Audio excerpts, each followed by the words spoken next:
এসে অনেকে আমাকে প্রশ্ন করছো যে এখনো কি ভাইয়া মেডিকেলে চান্স পাওয়া সম্ভব কিনা। আমাদের মধ্যে অনেক শিক্ষার্থী আছে যারা রীতিমতো ডিপ্রেশনে পড়ে যাচ্ছে এবং লাস্ট মোমেন্টে, এটা নর্মালি এই বছর না বিগত বছরগুলোতেও অনেক শিক্ষার্থীকে পড়ানোর এক্সপিরিয়েন্স থেকে বলতেছি যে ভাইয়া শেষ সময়ে আমার অনেকগুলো চ্যাপ্টার বাকি রয়েছে, আমার পড়াশোনায় গ্যাপ রয়েছে, কোচিং এর পরীক্ষায় নাম্বার আসতেছে না। তো এমন অবস্থায় আমাকে দিয়ে হবে কিনা। আবার অনেকে এই প্রশ্নটাও করে যে ভাইয়া আমি আগে থেকে ভালো মতো পড়াশোনা করিনি, আপনার আরেকটা ভিডিও দেখে মোটিভেট হয়ে আসছি, মানে পড়াশোনা তো করাই নেই, কোনো একটা ভিডিওতে কোনো একটা কথা শুনে সে মোটিভেট হয়ে এসে এখন প্রশ্ন করতেছে ভাইয়া লাস্ট 20 দিনে কি আসলে পসিবল কিনা, বা লাস্ট 20 দিনে আমি পারবো কিনা। সো দেখো, আমরা যখন তোমাদেরকে কোনো একটা কথা বলি যে ভাইয়া এই জিনিসটা পসিবল, মানে তার আগে দেখো, যখন তোমাকে বলতেছি পসিবল, এই পসিবলটা আমরা কেন বলতেছি? কারণ তুমি ইন্টার ফার্স্ট ইয়ারে থাকতে পড়াশোনা করছো, ইন্টার সেকেন্ড ইয়ারে পড়াশোনা করেছো, এরপর তুমি এডমিশনের জন্য 2 মাস প্রিপারেশন নিয়েছো, এখন তুমি যে স্টেজটা আসো এটা হচ্ছে তোমার পরীক্ষার আর কয়েকটা দিন সময় তোমার হাতে বাকি রয়েছে। এখন তোমার জিনিসগুলা রিভিশন দেওয়া দরকার, বা তোমার কোন কোন কন্টেন্ট গুলো ভুল আসতেছে, কি ভুলের কারণে তোমার পরীক্ষায় নাম্বার গুলো কম আছে, এই জায়গাগুলো ইমপ্রুভমেন্ট করা দরকার, বা তোমাকে কিভাবে একটু ধাক্কা দিয়ে পরের স্টেজে নিয়ে যাওয়া যায়, এই জায়গাগুলো কিন্তু ওভারকাম করার জন্য আমরা তোমাদের গাইডলাইন দিয়ে থাকি। এবং দ্যাটস ওয়াই আমি যখন তোমার টিচার হিসেবে যখন তুমি আমাকে প্রশ্ন করো ভাইয়া যে আসলে 20 দিনে পসিবল কিনা, আমরা কিন্তু তোমাদেরকে অবশ্যই আমার জায়গা থেকে কখনো কি বলা পসিবল যে ভাইয়া পসিবল না। আমাকে যখন একটা শিক্ষার্থী মেসেজ করে বলে যে ভাইয়া আমার পড়াশোনার এই অবস্থা, তো আমি কি পারবো কিনা, আমি তো তোমার টিচার বা মেন্টর হিসেবে আমি তো তোমাকে কখনো বলতে পারি না যে আসলে পসিবল না, কারণ তুমি তো আগে একটা স্টেজ পর্যন্ত পড়াশোনা করেছো। এখন তোমাকে জাস্ট একটু ধাক্কা দিতে হবে, একটু জাস্ট রিভিশন দিতে হবে, এবং শেষ দিন পর্যন্ত তোমাকে লড়াই চালিয়ে যাওয়া লাগবে। কারণ দেখো, আমি আমার এই এডমিশন জার্নিতে ভাইয়া, মানে আমি আমার নিজেকেও দেখছি ভাইয়া, মানে এডমিশনে কি হয় জানো, অনেক শিক্ষার্থী খুব ভালো মতো পড়াশোনা করছে, তারপরেও দেখবা সে হয়তো খুব একটা ভালো জায়গায় চান্স ইনশিওর করতে পারেনি। আমাদের এই ব্যাচের অনেক পোলাপানকে দেখছি ভাইয়া, যাদেরকে আমরা কখনো মানে হাতের মধ্যে, মানে হাতে গড়ার মধ্যেই রাখি নাই, ওই ছেলেটা এখন রাজশাহী ইউনিভার্সিটি, ঢাকা ইউনিভার্সিটি, অনেক বড় বড় জায়গায় পড়াশোনা করতেছে। আবার অনেক পোলাপান যাদেরকে চিন্তা করছিলাম যে এরা একটা জায়গায় টপ পজিশন করবে বা চান্স ইনশিওর করবে, এই ছেলে বা এই মেয়েগুলো চান্স ইনশিওর করতে পারেনি। তো এডমিশনে তুমি শুধুমাত্র পড়াশোনা দিয়ে যে নিজেকে জাস্টিফাই করবা বা ডিফাইন করবা, এটা আসলে একটু বোকামি। কারণ তোমাকে তো ডেফিনেটলি চান্স পাইতে গেলে পড়াশোনা করতে হবে, যে যাই বলুক, পড়াশোনা না করে কি চান্স পাবো না ভাইয়া, অবশ্যই পড়াশোনা করতে হবে। এবং অবশ্যই এখানে তোমার সৃষ্টিকর্তার রহমত লাগবে, ঠিক আছে, সৃষ্টিকর্তার রহমত লাগবে। এখন দেখো, তোমার সৃষ্টিকর্তা কিন্তু তোমাকে নিয়ে একটা গেম প্ল্যান করে রাখছে অলরেডি। এখন তোমাকে তার কাছ থেকে চায়া নিতে হবে, তোমাকে তার কাছ থেকে মানে চাইতে হবে, প্রচুর পরিমাণে চাইতে হবে, ঠিক আছে। তুমি যদি তার কাছে না চাও, তুমি যদি শুধু মনে করো যে আমি পড়াশোনা করছি, 2 মাস পড়াশোনা করছি, আমি চান্স পেয়ে যাবো, দেখবা যে সৃষ্টিকর্তার রহমত না থাকলে তুমি ওই জায়গাটা পাড়ি দিতে পারবে না। এই জন্য এখন যতটুকু পড়াশোনা করেছো, সৃষ্টিকর্তার উপরে তোমাকে শেষ দিন পর্যন্ত বিশ্বাস রাখা লাগবে, এবং তোমাকে চাইতে হবে, দেয়ার মালিক তো তিনি। এখন তোমার জন্য যদি ওই জিনিসটা ভালো হয়, যদি মনে হয় যে সৃষ্টিকর্তা মনে করে যে না তুমি ওই ওই ওই লাইফটা ভালোভাবে লিড করতে পারবা, ভালো কিছু করতে পারবা, তাহলে সৃষ্টিকর্তা তোমাকে দিয়ে দিবে। তাহলে তুমি কেন এক্সট্রা প্যারা খাচ্ছ? তাহলে তুমি কেন ডিপ্রেশনে পড়তেছো? তোমার কি উচিত না এই যে তারা যারা এখনো বসে আসো, শুয়ে ভিডিও দেখতেছো, ওঠো, তুমি কেন এখনো শুয়ে ভিডিও দেখতেছো? তুমি কেন এখনো ফোন হাতে নিয়ে অন্য কিছু করার চিন্তা ভাবনা করতেছো? কিচ্ছু করা যাবে না, তুমি একটু জাস্ট উঠে বসো, এবং আগামী যে কয়েকটা দিন তোমার হাতে রয়েছে, তোমার হাতে মেবি এখন 20 থেকে 22 দিনের মতো সময় রয়েছে যখন আমি ভিডিও শুট করতেছি, এই 20 থেকে 22টা দিন তুমি তোমার সর্বোচ্চ ইফোর্টটা দিবা, সৃষ্টিকর্তার উপর বিশ্বাস রেখে যে ভাইয়া এই 20টা দিন যে কন্টেন্ট গুলো পড়ছি, যতটুকু পড়া পসিবল, যেহেতু আমাদের প্রশ্ন কয়েকটা সাবজেক্ট থেকে আসে, আমাদের বায়োলজি থেকে প্রশ্ন আসে, ফিজিক্স থেকে প্রশ্ন আসে, কেমিস্ট্রি থেকে প্রশ্ন আসে, জিকে থেকে প্রশ্ন আসে, এবং ইংলিশ থেকে প্রশ্ন আসে। তো যেহেতু এমসিকিউ বেসড একটা এক্সাম, 100 মার্কের একটা এক্সাম হবে, ঠিক আছে, এই 100 নাম্বারের মধ্যে কোনোভাবে তুমি যদি 70+ ইনশিওর করতে পারো, তাহলে কোনো একটা সরকারি মেডিকেলে মাটি তোমার পা পড়ে গিয়ে যাচ্ছে। আর যদি 40 ইনশিওর করো, যাদের টাকা পয়সা আছে, তারা কিন্তু পরবর্তীতে প্রাইভেট মেডিকেলে পড়তে পারবা। তো এখন ভাইয়া তোমাকে আজকে থেকে লড়াই আবারও শুরু করতে হবে। যারা একটু উইকনেস ভাব কাজ করতেছে, তাদের মনে হচ্ছে যে ভাইয়া ছেড়ে দেই, ভাইয়া হবে না, মনে হয় পরীক্ষার 20টা দিন রয়েছে, আমি তোমাকে বলতে চাই ভাইয়া, তোমার মধ্যে সেই সম্ভাবনা রয়েছে, তোমার মধ্যে সেই মানে ক্যাপাসিটি রয়েছে, তুমি জাস্ট একটু প্রেশার নাও। তুমি কেন প্রেশার নিচ্ছ না? তুমি যদি এখন প্রেশার নিয়ে, তুমি যদি এখন যুদ্ধ করে, লড়াই করে, যে কন্টেন্ট গুলো তুমি অ্যাটলিস্ট মনে করো তোমার একটা ফ্রেন্ড 50 পৃষ্ঠা পড়ে পরীক্ষা দিবে, এখন তুমি যদি আজকে থেকে পড়া শুরু করো, তুমি হয়তো 20 থেকে 25 পৃষ্ঠা পড়তে পারবা, তারপরে তো কিছু পড়ে পরীক্ষা দিচ্ছ। আর এমন যদি হয় যে না, তুমি হাল ছেড়ে দিচ্ছ আর ট্রাই করতেছো না, বা পরীক্ষার আগে এখন শেষ, মানে এই 20 দিনে যে জিনিসগুলো রিভিশন দেওয়া দরকার, তুমি সেই জিনিসগুলো রিভিশন দিলে না, এই রিভিশনটা না দেওয়ার কারণে তোমার চান্স হইলো না, তাহলে যখন দেখবো তোমার ফ্রেন্ডরা চান্স পাচ্ছে, তোমার চান্স হচ্ছে না, তখন একটু হলেও তো দুঃখ লাগবে। তোমার মনে হবে যে না, আগে তো পড়িনি, ঠিক আছে, পরীক্ষার আগের সময়টা আমি পড়লাম না। তাহলে আমার কথা হচ্ছে, দেখো, পড়াশোনা ডেফিনেটলি পড়াশোনা করতে হবে, সৃষ্টিকর্তার রহমত থাকতে হবে, এবং যেখানে তোমার সৃষ্টিকর্তা দেওয়ার জন্য বসে আছে, তোমাকে চাইতে হবে। কারণ তুমি যদি না চাও, তাহলে কি তোমাকে এমনি এমনি দিবে? তুমি যদি না পড়াশোনা করো, না পড়াশোনা শুরু করে শুধু বলো সৃষ্টিকর্তা আমাকে দেন দেন, তাহলে তোমাকে দিবে না। যারা পড়াশোনা করবে এবং মানে চাইবে, এবং শেষমেশ ভাইয়া, যাদের মনে করো যে ওই 1 ঘন্টার পরীক্ষাটা ভালো দিয়ে আসবে, যাদের সেই ক্যাপাবিলিটি রয়েছে ভাইয়া, তারা দেখবে চান্স ইনশিওর করতে পারছে। তো এখন এই জন্য ভাইয়া যারা হচ্ছে এখনো ঝিমাচ্ছ, মনে হচ্ছে হবে না, আমরা কেউই জানি না, ঠিক আছে, একজনের পড়াশোনার প্যাটার্ন বা পড়াশোনার স্টাইল, সে কতটুকু পড়ছে, কোচিং এর পরীক্ষায় কেমন নাম্বার পাচ্ছে, এগুলো দেখে আমরা জাস্টিফাই করে বলি যে তুমি ভালো পড়াশোনা করছো, তুমি চান্স পেতে পারো, তোমার পড়াশোনার গ্যাপ রয়েছে, আর একটু পড়াশোনা করো, নাম্বারটাকে একটু বাড়ায় নাও, তুমিও পাইতে পারো। তো এখন এই সময়টা তোমাকে লেগে থাকতে হবে। শেষ 20টা দিন তোমাকে অনেকে ডিমোটিভেট করার চেষ্টা করবে, অনেকে এসে তোমাকে দুই একটা কথা বলার চেষ্টা করবে, যেই কথাবার্তাগুলো শুনলে তোমার হয়তোবা মেন্টালি একটা খারাপ কন্ডিশন যাইতে পারে। তো আগামী 20টা দিন তুমি একটা ডিসিশন নিবা যে আমি আগামী 20টা দিন রুম থেকে বের হবো না, আগামী 20টা দিন আমি আমার রুমের মধ্যে পড়াশোনা করব, ঠিক আছে, যা করা লাগে আমি এই 20টা দিন করবো, এবং এই 20টা দিন আমি দরকার হইলে 16 থেকে 17 ঘন্টা পর্যন্ত পড়াশোনা করব। তো আমি এই কথাগুলো তোমাকে গল্প আকারে বলতেছি না, আমার মেডিকেল ভর্তি পরীক্ষার আগেও ভাইয়া আমি কিন্তু 13 থেকে 14 ঘন্টা পর্যন্ত পড়াশোনা করতাম, ঠিক আছে। ওই যে জিনিসটা বললাম যে তোমাকে চান্স পাওয়ার জন্য লাখ ম্যাটার করতে হবে, যে লাখ ম্যাটার না করে তুমি 13-14 ঘন্টা পড়াশোনা করলে অনেক ক্ষেত্রে চান্স ইনশিওর করতে পারবে না। তো এই জন্য এখন এখন অনেকে অনেক কথা বলবে, অনেকে তোমাকে মানে আমাদের মধ্যে একটা তো হিংসাত্মক মনোভাব আছে যে আমরা কেউ কারো ভালো সহ্য করতে পারি না। তো এখন তুমি 16 ঘন্টা পড়াশোনা করে হেরে যাও, ঠিক আছে, তারপরে মানুষ তোমাকে গালি দেখ, তোমাকে অপমান করবে, তোমার গায়ে লাগবে না, তোমার তখন নিজের কাছে একটা স্যাটিসফ্যাকশন কাজ করবে, আমি তো 16 ঘন্টা পড়তে পারিনি, 14 ঘন্টা করে তো পড়াশোনা করছি, তো পড়াশোনা করে পরীক্ষা দিয়ে হেরে গেছি, সমস্যা তো নাই। এখন তুমি তোমার বুকের মধ্যে হাত রেখে জাস্ট এই প্রতিজ্ঞাটা করো, এই ওয়াদাটা করো যে আগামী যে 20টা দিন রয়েছে আমি মিনিমাম 14 থেকে 15 ঘন্টা পড়াশোনা করবো। অ্যাটলিস্ট যারা কিচ্ছু বড় নাই ভাই, আমি যে জিনিসগুলো এখন বলবো সেই জিনিসগুলো পড়ে যাবা। ওকে, জাস্ট কয়েকটা জিনিস বলতেছি। আমাদের কিন্তু শিওর শর্ট ফাইনাল সাজেশন ক্লাসগুলো চলতেছে, তোমরা চাইলে সেই শিওর শর্ট ক্লাসগুলো করতে পারো।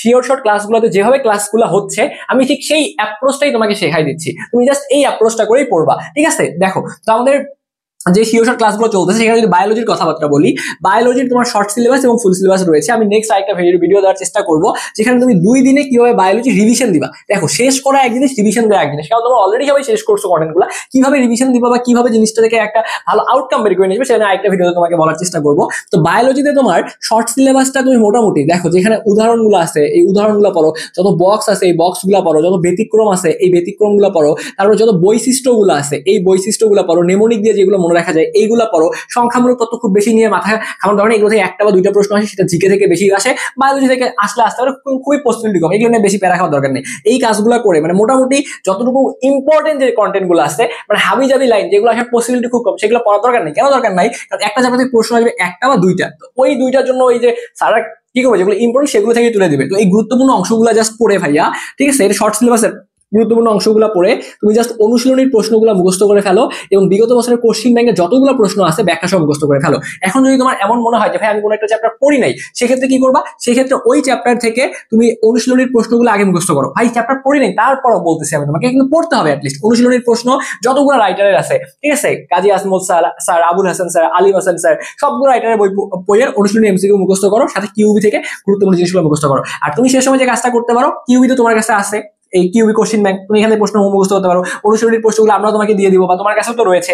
এই জিনিসগুলো তুমি পড়ো এবং আমাদের একটা শিওর শর্ট ক্লাস দেখে যাও, ঠিক আছে। সেই সময় আল্লাহ ভরসা একটা শিওর শর্ট ক্লাস দেখো, ইনশাল্লাহ যদি আল্লাহ চায় এখান থেকে তোমার সর্বোচ্চ সংখ্যক প্রশ্ন কমন চলে আসবে। কারণ তোমাকে তো প্রশ্নের গ্যারান্টি কেউ দিতে পারবে না, কেউ তোমাকে বলতে পারবে যে আমি তোমাকে 500 প্রশ্ন দিলাম, এই 500 প্রশ্ন থেকে পরীক্ষা আসবে, কেউ তোমাকে এই গ্যারান্টি দিতে পারবে না। তো এই জন্য আমরা এই যে আমাদের একটা শিওর শর্ট ক্লাসে তোমাকে রিভিশন দেওয়ার ব্যবস্থা করে দিয়েছি, এবং যে জিনিসগুলো ইম্পর্টেন্ট সেই ইম্পর্টেন্ট টপিকগুলো আমরা তোমাকে পড়িয়ে দিয়েছি, সাথে আমাদের গাইডলাইন, সাজেশন, পিডিএফ এভরিথিং থাকবে। এখানে আমরা বায়োলজি তোমাকে সাজেশন দিব, ফিজিক্সের যে ক্লাসটা এখনো আমি শুট করিনি, আজকে আমি ক্লাস রেডি করতে বসছি, হয়তো আগামী 2-1 দিনের মধ্যে ফিজিক্স ক্লাস পেয়ে যাওয়া। তো আমি আশা করবো যে ফিজিক্সের যে 2টা শিওর ক্লাস নিব, 4-8 ঘন্টার ক্লাস হবে, ওই ক্লাসটা থেকে যেন 15 মার্ক তোমাদের ইনশিওর করে দিতে পারে। আমি এভাবেই ফিজিক্সের কন্টেন্টগুলো সাজাবো, এটুকু আমার উপর ভরসা রাখতে পারো। সাথে ফিজিক্সের পিডিএফ দিব, ফিজিক্সের ক্ষেত্রে ইসাক স্যারের বইয়ের অনুশীলনীর প্রশ্ন মাস্ট, এটা পড়তে হবে এবং কোশ্চেন ব্যাংকগুলি কভার। আর আমি এই সবগুলো জিনিসকে অ্যানালাইসিস করে ওই 4-8 ঘন্টা শিওর ক্লাসে নিয়ে আসার চেষ্টা করবো। তুমি এখনো 620 টাকা দিয়ে ভর্তি হলে পুরো কন্টেন্টগুলো পেয়ে যাবা। যারা এখনো ভর্তি হলে চাচ্ছ, ভর্তি হওনি, তারা আমাদের যে হোয়াটসঅ্যাপ যে নাম্বারটা রয়েছে 01317132318, ঠিক আছে, আমি আবার বলছি 01317132318, আমাদের এইটা হচ্ছে আমাদের হোয়াটসঅ্যাপ নাম্বার। আমাদের এই হোয়াটসঅ্যাপ নাম্বারে তুমি হচ্ছে কথা বলে ভর্তি হয়ে যেতে পারবা। জাস্ট এই হোয়াটসঅ্যাপ নাম্বারে মেসেজ দিয়ে বলো ভাই আমি শিওর ক্লাসগুলো করতে চাই মেডিকেলে, এখন মাত্র 620 টাকায় তুমি ভর্তি হতে পারবা। ভর্তি হওয়ার জন্য আমাদের এই নাম্বারে 620 টাকা সেন্ড মানি করবা, সেন্ড মানি করে এই নাম্বারে হোয়াটসঅ্যাপে একটা মেসেজ করে বলবা যে ভাই আমি টাকা পাঠিয়েছি, আমাকে প্রাইভেট গ্রুপে অ্যাড করে দেন, তাহলে অবশ্যই তোমাকে প্রাইভেট গ্রুপে অ্যাড করে দেওয়া হবে। অথবা আমাদের এই যে নাম্বারটা তোমাকে বললাম এই নাম্বারে তুমি কথা বলে দেন 620 টাকা সেন্ড মানি করো, সমস্যা নেই, একটা করলেই হয়, জাস্ট হোয়াটসঅ্যাপে কথা বললে হবে। সেন্ড মানি করে মেসেজ করলে হবে, মেসেজ করে বলো টাকা পাঠিয়েছি, অ্যাড করে দেওয়া হবে, কোনো প্যারা নেই, ঠিক আছে? জাস্ট নাম্বারে যোগাযোগ করলেই হবে। ওকে, সো যেটা বললাম যে ফিজিক্সের ক্ষেত্রেও তুমি চাইলে আমাদের শিওর শর্ট ক্লাসগুলো কেন করবা, কারণ শিওর শর্ট ক্লাসে ওই যে গুরুত্বপূর্ণ যেগুলো আসতে পারে এগুলো যদি আমি তোমাকে অ্যানালাইসিস করে পড়াই দিচ্ছি, তাহলে তোমার ওই বেসিকটা নিয়ে ভয় থাকতেছে না, সাথে যদি অনুশীলনের প্রশ্ন কোশ্চেন ব্যাংক করো আর প্যারাই থাকতেছে না। তাহলে এখানে ফিজিক্স থেকে যেহেতু 5 নাম্বার কমছে, এই নাম্বারটা গিয়েছে মানবিক গুণাবলীতে, এটা গিয়েছে মানবিক গুণাবলীতে। তো এই মানবিক গুণাবলীর উপরে আমরা একটা পিডিএফ তোমাদেরকে দিয়েছি, একটা পিডিএফ দিয়েছি, এখানে পড়ানোর মতো কিচ্ছু নেই, বিশ্বাস করো, তোমাকে যে যাই বলুক সময় আজাইরা সময় নষ্ট করা যাবে না। তো মানবিক গুণাবলীর উপরে আমরা যে পিডিএফটা তোমাদেরকে দিয়েছি, এই পিডিএফটা তুমি মুখস্থ করে ফেলবে বা রিডিং দিবা, দুই জায়গায় রিডিং দিলে ওখান থেকে যে প্রশ্নগুলো আসে তুমি ইজিলি কভার করতে পারবে। এই 5 নাম্বার নিয়ে খুব বেশি প্যারা খাওয়ার দরকার নেই। ওকে, তুমি প্রবলেমে পড়বা ইংলিশের মধ্যে, ইংলিশ ভালো না পড়ার কারণে তুমি 4 দিন করতে পারবে না। তো ইংলিশ ক্লাসগুলো নিয়েছে আমাদের স্বপ্নিল শাহ ভাইয়া, যার কিন্তু একটা ভালো এক্সপিরিয়েন্স রয়েছে। তো উনি সব মিলে 9 ঘন্টার ক্লাস নিয়েছে। তুমি ভর্তি হয়ে এই 9 ঘন্টার ক্লাসটা করলে ইংলিশ নিয়ে আর প্যারা খাইতে হবে না ভাই, ইংলিশ একদম কভার আপ হয়ে যাবে। এই 9 ঘন্টার ক্লাস যারা করতে পারবে না, যারা মনে করো পরীক্ষার আগের দিন কোর্স কিন দেখবা, এমনও থাকে ভাই আমাদের এখানে, এমনও পোলাপান আসে পরীক্ষার দেখা যায় একদিন বাকি আছে, তারপর বলে ভাই কোর্সে ভর্তি হবো। আমি কি তোমাকে বলবো কোর্সে ভর্তি হবো না? কোর্সে ভর্তি হলে আমি 620 টাকা পাচ্ছি, আমি তোমাকে কেন ভর্তি নিবো না ভাই? ঠিক আছে, আমার তো কথা হলো আমাকে তো মানে যদিও আমার চিন্তা ভাবনা আছে যে ভাই আমার একটা স্টেপ আমরা চিন্তা করি যে ছেলেটা কভার করতে পারবে কিনা, তারপর যখন তোমরা আমাকে প্রেশার দাও, ফোর্স করো ভাই আমি কোর্স কিনবো, আপনার কোনো সমস্যা, আমি কি তখন আমি কি বলবো যে ভাই তুমি ভর্তি হও, সমস্যা তো নাই। তো এই জন্য ভাইয়া তখন আমরা কি করবো, এই 9 ঘন্টা ক্লাসও দিব। আর আমাদের অলরেডি 2টা ক্লাস রেডি করা আছে, যেটা ডিউরেশন হচ্ছে আবার ওইটা 4 ঘন্টার মতো হবে, ওইটা 4 ঘন্টার মতো, মানে 2টা ক্লাস আছে 4 ঘন্টার, মানে 2টা ক্লাস মিলে ডিউরেশন হবে 4 ঘন্টা। তো যারা পরীক্ষার একদম মানে দেখা যাবে 2-4 দিন আগে ভর্তি হবে, তাদেরকে 4 ঘন্টার ক্লাস করতে বলবো, কারণ এই 9 ঘন্টা ক্লাসে যা পড়াইছি ওই 4 ঘন্টা ক্লাস আবার সামারি করা হয়েছে। তো এই 9 ঘন্টার ক্লাসগুলো আশা করি ইংলিশ নিয়ে প্যারা খাইতে হবে না, এবং এখানে তোমাকে সিনোনিম, অ্যান্টোনিম এগুলোর সাজেশন দেওয়া হয়েছে, গুরুত্বপূর্ণ যেগুলো মুখস্থ অংশ সেগুলো সাজেশন দেওয়া হয়েছে। মোটামুটি সাজেশনটা ফলো করো, পিডিএফটা ফলো করো, ইংলিশের মোটা বই পড়ার দরকার নেই, স্কিপ করে জাস্ট 9 ঘন্টা শিওর ক্লাসগুলো করো, সাজেশনটা ফলো করো, ইনশাআল্লাহ কমন চলে আসবে। এরপর নেক্সট একটা ভিডিওতে আমি ইংলিশ কেমনে পড়বো এটা নিয়ে কথা বলার চেষ্টা করবো, বা একটা গাইডলাইন তোমাদেরকে দিয়ে দিব। তো জিকের ক্ষেত্রে আজকে আমি যেটা বললাম তোমাদেরকে, আমাদের বায়োলজি ক্লাসগুলো আমাদের হয়ে গিয়েছে, তুমি ভর্তি হয়ে ক্লাস করতে পারবা। কেমিস্ট্রির ক্ষেত্রে যেটা বললাম, কেমিস্ট্রি ফার্স্ট পার্টের উপর 2.5 ঘন্টা একটা ক্লাস হয়েছে, সেকেন্ড পার্টের উপর 2.5 ঘন্টা একটা ক্লাস হয়েছে, এবং আমি আমার নিজের 1 ঘন্টার একটা ক্লাস দিয়েছি, ঠিক আছে? 1 ঘন্টা একটা ক্লাস, এটা তোমাদের বোনাস ক্লাস দিয়েছি। আর এটা 5 ঘন্টা হচ্ছে বেসিক সহ পড়ানো হয়েছে, যে গুরুত্বপূর্ণ যে লাইনগুলো সেগুলো অ্যানালাইসিস করে যেগুলো আসতে পারে সেগুলো এখানে পড়াইছি। আর একই সাথে আমরা এই সিওর শর্ট ক্লাসে আরেকটা জিনিস রাখছি, হচ্ছে কোশ্চিন ব্যাংক, মেডিকেলের কোশ্চিন ব্যাংক সমাধান করে দিয়েছি। তাহলে এই কেমিস্ট্রি ক্লাস ভর্তি হয়ে করো, বায়োলজির ক্লাস শেষ করে ফেলো, ফিজিক্সের ক্লাস এখনো হয়নি, ইংলিশের ক্লাসগুলো হয়েছে, ইংলিশের ক্লাস শেষ করো। জিকের টিচারের সাথে একটু আগে মিটিং করে আসলাম, জিকের জন্য বললাম যে ভাই তোমাকে এতদিন 15টা ক্লাস নিচ্ছ, আমার স্টুডেন্ট যারা আছে 15টা ক্লাস দেখতে পারবে না, তুমি যে কাজটা করো 5 ঘন্টায় পুরো জিকে থেকে যেগুলো ইম্পর্টেন্ট সেগুলো তোমাকে কভার করে দেওয়া লাগবে। ও বললো ভাই আমাকে 2-1 দিন সময় দেন, আমি 2-1 দিনের মধ্যে ক্লাসটা নিয়ে দিচ্ছি। তো জিকের ক্লাস হলে জিকের ক্লাস করে ফেলবা, আর ফিজিক্সের ক্লাস আমি 2-1 দিনের মধ্যে তোমাকে প্রোভাইড করবো। ওকে, যে আমাদের পেইড ব্যাচে আসো তোমাদের গাইডলাইন দিয়ে দিলাম যে আসলে আমরা কোন অ্যাপ্রোচে আগাচ্ছি, এটা হচ্ছে অ্যাপ্রোচ। জাস্ট তুমি ভর্তি হইতে পারো, ভর্তি হয়ে 620 টাকা ক্লাস করো, শিওর ক্লাসগুলো করো। এখন তোমার যদি মনে হয় না ভাই আমি ক্লাস করবো না, আমি জোর করছি তোমাকে ক্লাস করার জন্য, আমি কি তোমাকে বলছি যে না এই ক্লাস না করলে তুমি চান্স পাবা না? এই ক্লাস না করলে তুমি চান্স পাবা। তোমার যদি ভালো প্রিপারেশন থাকে, বাসার মধ্যে পড়ো, রাত দিন ধোঁয়ায় পড়াশোনা করো, 4 দিন শুরু করতে হবে। আমার কথা হলো যদি গ্যাপ থাকে, এখন কোনো প্ল্যাটফর্ম কি চাবে খারাপ ক্লাস প্রোভাইড করতে? ভাই আমাদের জায়গা থেকে, আমাদের সাধ্য মতো গত বছর যে ক্লাস নিয়েছি তার থেকে এই বছর ক্লাস কোয়ালিটি বেটার করার চেষ্টা করতেছি, সামনের বছর আরো ক্লাস কোয়ালিটি বেটার করার চেষ্টা করবো। এবং আমরা চাবো যে আমাদের ব্যাচ থেকে, ঠিক আছে, আমরা আমাদের যে আক্ষেপগুলো রয়েছে এগুলো তোমাদের মাধ্যমে পূরণ করতে পারি। এই জন্যই ভাই মেডিকেল নিয়ে আমাদের কাজ করা। তো আমরা কিন্তু সর্বোচ্চ ইফোর্ট দিয়ে ক্লাসগুলো সাধারণত ট্রাই করি,